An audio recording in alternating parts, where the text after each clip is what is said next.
దేవుడు నిజంగా ఉన్నాడా అనుకునే వాళ్ళందరి కోసం ఈ చిన్న కథ. నాకు ఈ సందేహం చాలా సార్లే వచ్చింది. నేను రోజు వెళ్ళే గుడికి వెళ్ళి పూజారి గారిని ఇలా అడిగాను.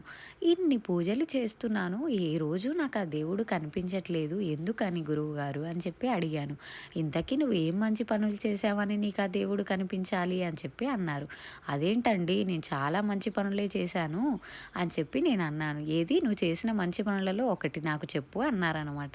నేనేం చెప్పాను, నా దగ్గరికి ఎవరైతే సహాయం కోసం వచ్చారో వారెవ్వరిని నేను కాదనకుండా వెనకకి పంపలేదు. ప్రతి ఒక్కరికి నాకు తోచిన సహాయం అయితే నేను చేయగలిగాను అని చెప్పాను.